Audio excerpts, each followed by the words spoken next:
Last time we talked about a man who sacrificed 3 whole years for one plate of rice. Last time we talked about the story of Bathbalaya, who slaved for a plate of food. And if you remember, he gave all of that to Apacheka Buddha. Now, as you know, every karma has a vipaka. Every action has a result. So, what result do you think he got? What was the result of the good deeds he had done? Let's find out. This is the continuation of the story of the Venerable Suka. Before we begin, let's take a few moments to worship the Supreme One, the infinitely compassionate One, the Sublime One, the undefeated One, Supreme Buddha. To do this, can you all be upstanding and chant the namaskar with me? Namo tassa bhagavato arahato samma sambuddhassa. Namo tassa bhagavato arahato samma sambuddhassa. Namo tassa bhagavato arahato samma sambuddhassa. Okay, you may now all be seated. So, Bathbalaya died and went to the heavens. You see, due to the incredible amount of merits he had done, he was born in heaven. And fortunately, again, due to the merit he had done, he was born as a human at the time of the Lord Buddha, Gautama. He was conceived in a womb of a devotee of the Venerable Sariputta, which means that this wife and husband would always go to the Venerable Sariputta and ask questions about Dharma. They're very close to the Venerable Sariputta, offering alms, offering pirikaras, and making offerings, attending to his needs. And so you can imagine this family was very meritorious, highly meritorious. You see, the moment he was conceived, so Bathbalaya, the moment he was conceived in his mother's womb, the mother felt something different, very different. She felt the urge to give alms, but to how many? She felt the urge to give alms to 500 monks. Wait, not done yet. Each of them with a golden plate. So offering alms on a golden plate. Now, we can infer from that this family wasn't a normal, ordinary family from a small class, a low class. But someone who has that much gold, probably a very rich baron, very rich family. And the moment he was conceived, his father's businesses were successful, were gaining a lot of profit, and they got everything that they ever wanted, everything they needed, all because Bathbalaya was conceived in his mother's womb. The moment he was born, he brought so much happiness into their lives that they named him what? Suka. Suka meaning happiness. And look how fortunate this child is. All because of what? All because of the merits he had done in his past life. So he grew up in a household that was so close to the Dharma. You can imagine his family were regular visitors, and to none other than the Venerable Sariputta himself. You can imagine what sort of life they lived. You can imagine that their house wasn't just a house, but a home and a temple. So this child grew up in an amazing place. You can imagine, because, think about it, their parents listened to the Dharma of the Venerable Sariputtas. What? The Dharma. You can imagine that these two parents hardly ever fought with each other. That they spoke with kind words to each other and also to their child. And he was the only child, which means he got all the attention. See, years went on. 7 years precisely. That this family was preparing alms to give to the temple, the monastery. So you can imagine, right? This young 7-year-old little boy tried to help his parents as much as he possibly could. We can imagine that he obviously wasn't extremely skilled at cooking, but whatever he could do, whether it was chopping the carrots, peeling the potatoes, or just helping his mother do the washing up, he tried his utmost hardest. Because why? Because of the merit he had done. He now has the chance of doing more merit. He likes doing merits. And so he keeps on going and doing more and more and more merits. And not only that, if his parents are regular visitors to the monastery, and they often talk to the Venerable Sariputta, do you not think that this 7-year-old Suka doesn't go to Venerable Sariputta and talk with him? Well, of course he did. He was under the association of the Venerable Sariputta. And as the famous quote goes, right? Pay any price to stay in the presence of extraordinary people. Why? Because of their influence. Pay any price.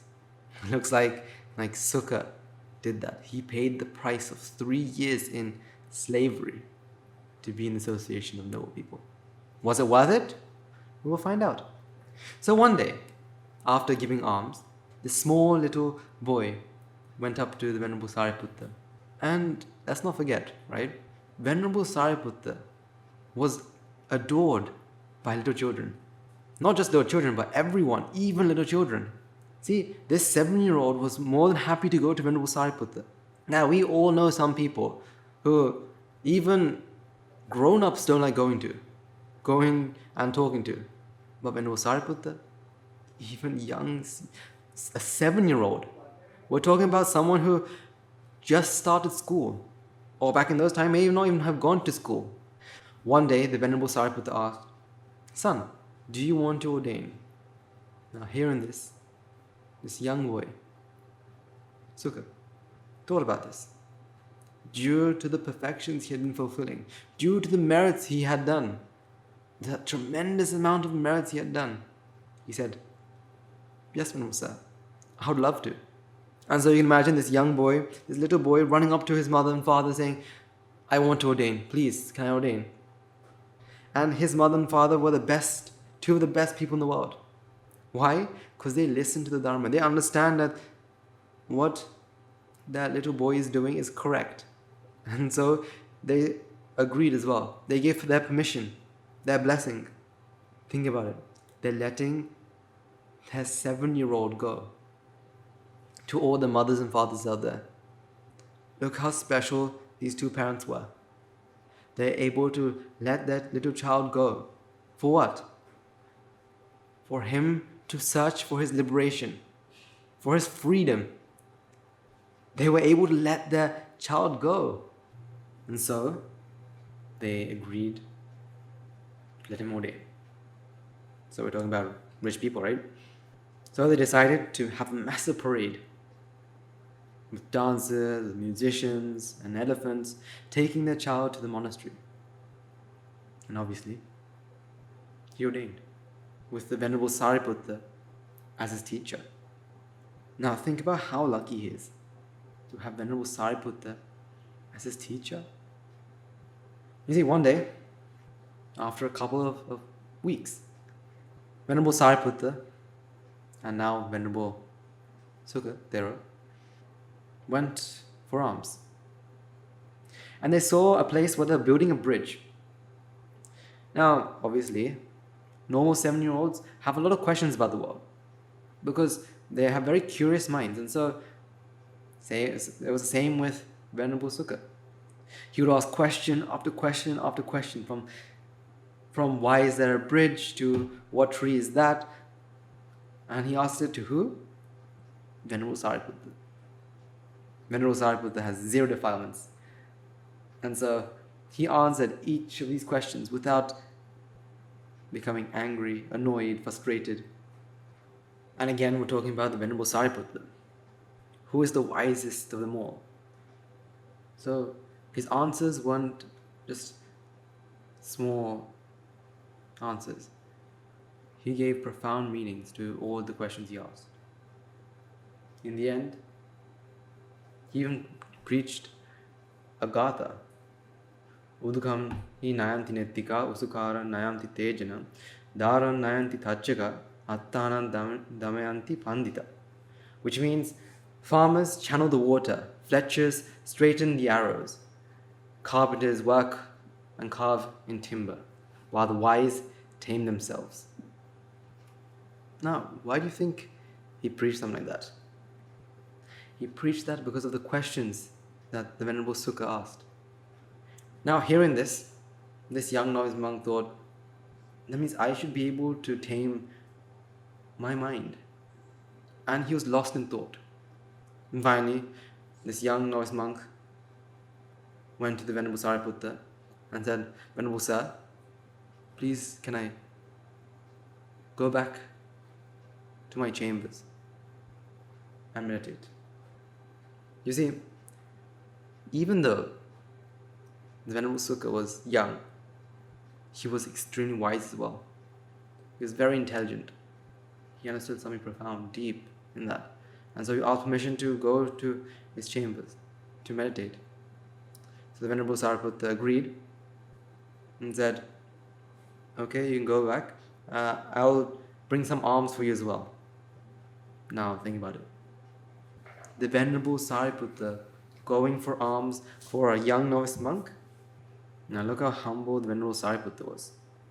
He was able to take alms for the novice monk. But before the Venerable Suka left, he asked Venerable Sariputta, Venerable Sariputta, can you please bring this food for me? And he gave a name of a specific food.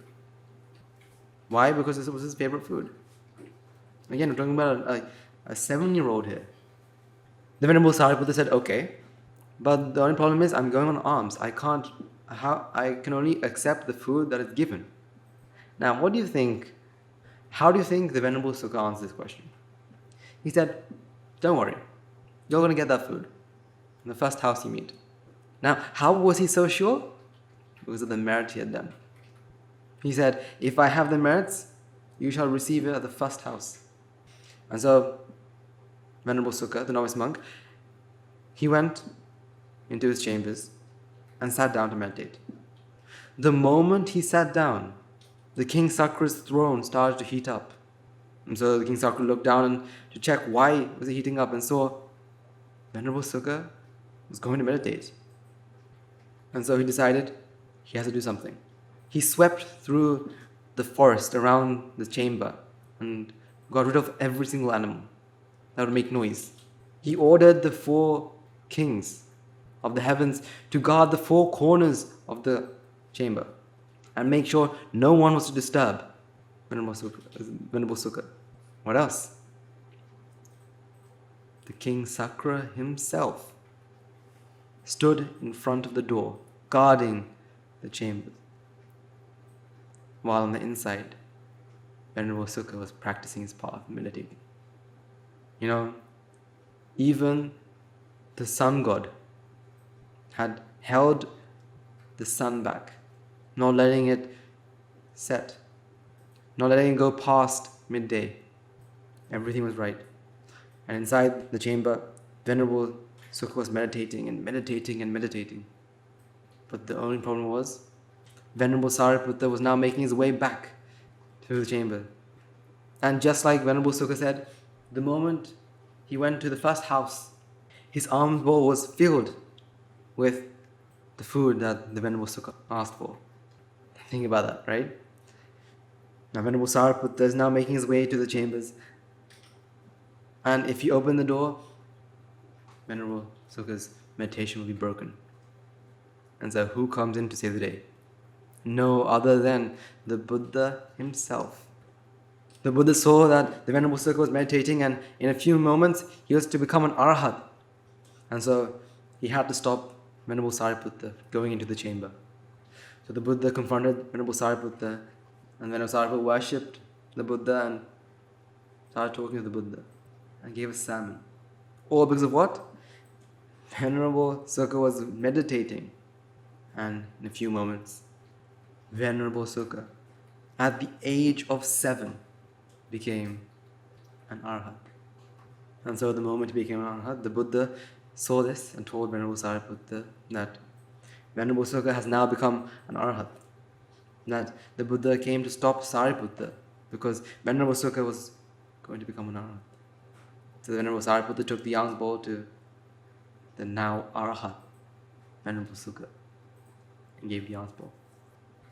You see, after he had the meal, in a split second, everything turned dark. The sun in an instant went down, and the moon in an instant came up. Why? Because Venerable Suka had his meal. Now, what was the reason for all this? What was the reason for the King Sakra to guard his door, the 4 kings of the heavens to guard the 4 corners, to get rid of animals and sounds, distractions, for the Buddha himself to stop Venerable Sariputta, and at the age of 7. This was on the 8th day after he had ordained. So in 7 days, he becomes an Arhat. Now what's the reason for all this? And you guessed it, merits. And look at how powerful your merits are. Look at what your merits can do. They are extremely powerful. Just because Bathbalaya, or the man who slaved himself for food, for 1 plate of food, gave that plate to a Pacceka Buddha. That merit. He became an Arhat at the age of 7, after ordaining for 7 days. On the 8th day, he became an Arhat. All because of what? Merits. Now, does that not say anything about what merits can do? Of course. Merits are the most powerful things in the world. Because for every action, there's an equal and opposite reaction. So, if you want to become an Arhat, if you want to fight for your freedom, if you want liberation of anything, all you need is merits. And the merits will guide you to find the truth. The merits will guide you to the Buddha. The merits will guide you to find your teacher. Not a teacher, the teacher, to show you the path and to help you attain the supreme bliss of Nibbana. Now that means, do I have to invite you to do merits, or should you do merits? Of course. You should do merits. Merits were the thing that helped the Venerable Suka, the novice monk Suka, attain the supreme bliss of Nibbana. So it's the merits that's going to help you do the same, to attain the supreme bliss of Nibbana. Of course, we don't have a Pacceka Buddha to offer to. But the Buddha himself states, by offering to the Mahasangha is greater, more beneficial than offering to the Buddha himself, than offering to the Pacceka Buddhas, to offering to the Arhats, to offering to the Mahasangha. Because why? Because Mahasangha includes everyone, from all the Buddhas to all the Arhats to all the Pacceka Buddhas. So give, and give to as many merits as you possibly can. You can never judge a book by its cover. Venerable Suka may be 7-year-old, but he became an Arhat, which shows age doesn't matter when it comes to greatness. Age doesn't matter. So for all the young ones there, the young ones in the audience, your age doesn't matter. Greatness doesn't count on age. It's what you do. Venerable Suka was able to change himself, to find his freedom, even though he was 7 years old. That brings us to the end of the story of the Venerable Suka. Throughout our lives, we probably would meet a lot of people. And in your life, you would have met a young person, a great young person. I would like you to remember that person and don't judge a book by its cover. And also, as a small notice, for all those people who would like to do merits, number 1, I'd like to request for all of you who can to send a drawing of an Arhat, so we can use them in our next video. So you can draw and you can send us a drawing and we can use them in the next Arhat sermon, in the next story of the great Arhats. More information will be left in the description. So for all these artists out there, you can draw and send. And also let's not forget that this Poya, we also have another event for SLA, which you can also join and accrue a lot of merits. So don't judge your book by its cover. Number 1. Number 2, do as many merits as you possibly can. Thank you. Let's take a few moments to transfer merits and conclude. Let's take a moment to transfer the merits we've all acquired by making offerings to the infinite virtues and Chakkhupala gem, chanting prayers, listening to Dharma, engaging in various meritorious deeds today. First and foremost, let's remind ourselves how incredibly fortunate we are to be in receipt of Lord Buddha's teachings. And with immense gratitude, let's transfer the merits to the Bhikshu, Bhikshunis, Upasakas, Upasakas, who since time immemorial have protected and preserved the sublime teaching of the Buddha, passed it down through the generation of the noble lineage in form of the Tripitaka, which is thankfully available to us today to study, to understand, to comprehend Dharma. Let's also take a moment to transfer the merits we've all acquired to all the members of the Mahasangha present throughout the world, including the chief prelates of all the chapters, who have dedicated their lives to know a path and commit themselves to the betterment of all sentient beings. Let us not forget that among them will be the monks and nuns raising in local temples and nunneries, who've always been very scientific and think Karma shine. Let's also take a moment to transfer merits to Guru Swaminatha, as well as all the monks resident at the monastery, as well as the Anagarikas and Nagarikas attached to the monastery. Let's take a moment to transfer merits and express our gratitude to those who make great efforts to disseminate the teaching of the Buddha. Be that by transferring these sermons, sharing them out with others, inviting others to join them. May the power of the merits, if any of them have been born in the world plane, may they redeem themselves and born in discipline. May the power of the merits, may they abstain from the meritorious deeds, fulfill the meritorious deeds, fulfill the noble fourth path, and obtain supreme bliss and Nibbana. Sadhu, sadhu, sadhu. Let's all take a moment to transfer merits and acquire that we acquire to our devotees, friends of the monastery, for sake of merits, continue to sustain the Mahasangha. This includes every one of you who have contributed to this construction of the monastery, those of you who provide the Mahasangha with shelter, alms, robes, medicines, as well as those who pass in our house. Extend their well wishes. May all those make the power of the merits, may they abstain from meritorious deeds, fulfill the meritorious deeds, fulfill the noble fourth path, and attain supreme Nibbana. Sadhu, sadhu, sadhu. Let's all take a moment to transfer merits to our mothers, fathers, husbands, wives, brothers and sisters, sons, daughters, grandparents, uncles, aunts, cousins, nephews, nieces, our elders, friends and acquaintances, employees, and to all those who help to support assist us in any way, shape, or form by the power of the merits, may they be healed from physical and mental ailments and overcome any obstacles to their spiritual progress. May they abstain from unmeritorious deeds, fulfill the meritorious deeds, fulfill the noble fourth path, and attain supreme Nibbana. Sadhu, sadhu, sadhu. Let's all take a moment to transfer merits to the Devas, Brahmas, spirits, demons, Puranas, Sakadevas, as well as numerous gods and deities who have committed to protect and fulfill the Sambhava Sasana. Let's all take a moment to transfer merits to our guardian deities to keep watchful eye of us, keep us out of harm's way with the power of merits. May they prosper in divine power and wisdom. May they abstain from non-meritorious deeds, fulfill the meritorious deeds, fulfill the noble fourth path, and attain supreme Nibbana. Sadhu, sadhu, sadhu. Let's all take a moment to transfer merits to our ancestors who predeceased us, to all those who have been friends, families, acquaintances in this even long journey in samsara, and to all those who have helped us, support, assist us in any way they could. Let's take a moment to transfer the merits. Let's all take a moment to transfer merits to the members of the armed forces, as well as the police force, who sacrificed their lives to protect the peace and harmony of our nation. May all those lost lives in their war be their friend or foe, rejoice in the merits we've done quite today. Let's all take a moment to transfer merits to all those lost lives in natural calamities such as tsunamis, earthquakes, landslides, pandemics, reminding ourselves that among them will be those who've been friends and family to us in the long journey samsara. Let's take a moment to transfer merits to them. May the power of the merits, may they abstain. If any of them be born in the world plane, may they redeem themselves and be born in the bliss plane. May the power of the merits, may they abstain from meritorious deeds, fulfill the meritorious deeds, fulfill the noble path, and attain supreme Nibbana. Sadhu, sadhu, sadhu. Finally, let's all resolve, may the power and blessing of all the merits required throughout the day, we bear to witness the event of many hundreds of thousands of arhats on this blessed land.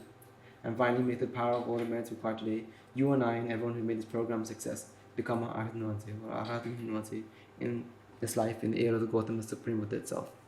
Sadhu, sadhu, sadhu. May the blessings and love of Chakkhupala be with you all.